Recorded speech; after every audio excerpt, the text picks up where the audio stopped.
बोल वृंदावन बिहारी लाल की जय। अब माता देवहूति प्रश्न करती है, बेटा भक्त कितने प्रकार के होते हैं? कपिल भगवान बोले, माँ जो भगवान को केवल मंदिर की मूर्ति में ही सीमित रखता है वह प्राकृत भक्त है, साधारण भक्त है। पर जितना भगवान का दर्शन मंदिर की मूर्ति में कर रहा है वैसे ही दर्शन चलते फिरते संतों में भी होने लगे तो वह मध्यम कोटि का भक्त कहलाता है। और परंतु प्रत्येक शरीरधारी के अंदर भी उसी का दर्शन होने लगे वह उत्तम कोटि का भक्त कहलाता है, जो सभी शरीरधारियों में उसी को देख रहा है। अहम सर्वेषु भूतेषु भूतात्मा वस्थितः सदा तमवज्ञया मां मर्त्यः कुरुते चार विडम्बनाम। कपिल भगवान कहते हैं, मैं समस्त देहधारियों के मध्य विराजमान हूँ। मुझ नारायण के किसी भी प्राणी से द्रोह करने का मतलब मुझ परमात्मा से द्रोह करना।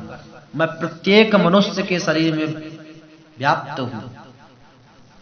उसके मन को कैसे शांति मिल सकती है जो किसी से द्रोह कर रहा है? ना मनः शांति मृच्छति, वह कभी शांति को प्राप्त नहीं कर सकता। पर एक चौथा भक्त भी है, परंतु प्रभु से कभी पर एक चौथा भक्त भी है, बतलाया है, जो दिन रात भगवान को सब में देखता हुआ प्रभु का चिंतन तो करता है, उपासना भी खूब करता है, परंतु प्रभु से कभी कुछ मांगता नहीं, निष्काम भक्त है, वह चौथा भक्त कहलाता है। अरे मांगना तो फिर भी दूर है, परमात्मा स्वयं प्रकट होकर कहे कि प्रसन्न मेरी प्रसन्नता के लिए भी मांग, तेरी इच्छा यदि हो लेने की नहीं है तो मेरी तरफ से मेरी इच्छा के लिए तू ले ले। पर दीयमानम न गृह्णन्ति बिना मत सेवनम जना, पांचों प्रकार की मुक्ति को भी जो ठुकरा देता है, जिसे कुछ नहीं चाहिए केवल भगवत चरणों की सेवा चाहते हैं, कपिल भगवान कहते हैं बस जो मेरी सेवा के अतिरिक्त मुक्ति को भी ठुकरा दे वह मेरा सबसे प्यारा भक्त है। उसके समान मुझे जगत में और कोई प्यारा नहीं है। ऐसे भक्तों की महिमा मैं एकादश स्कंध में भगवान उद्धव से कहते हैं कि ना तथा में प्रियतम आत्मयो निर्न शंकरः न च संकर्षणो न श्रीर नैवात्मा च यथा भवान। भगवान उद्धव से कहते हैं, प्यारे उद्धव, तेरे जैसे भक्त मुझे जितने प्यारे लगते हैं उतने तो मेरे ही जो सगे बेटे ब्रह्मा जी, वह आत्मयोनि ब्रह्मा भी मुझे उतने प्यारे नहीं लगते जितने। बोल वृंदावन बिहारी लाल की जय। अब माता देवहूति प्रश्न करती है, बेटा भक्त कितने प्रकार के होते हैं?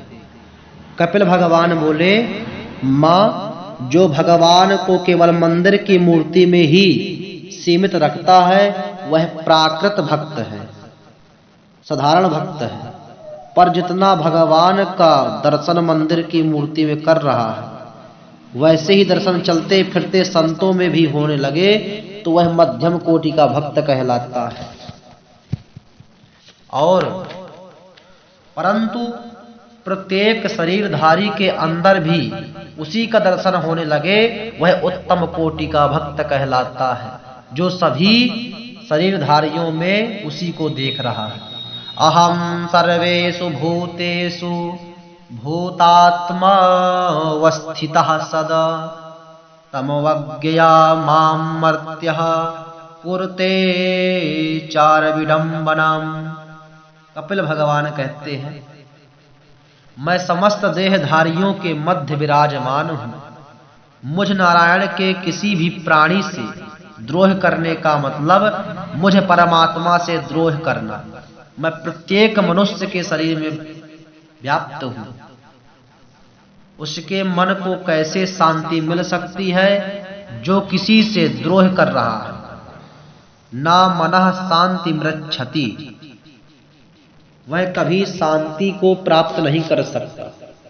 पर एक चौथा भक्त भी है, परंतु प्रभु से कभी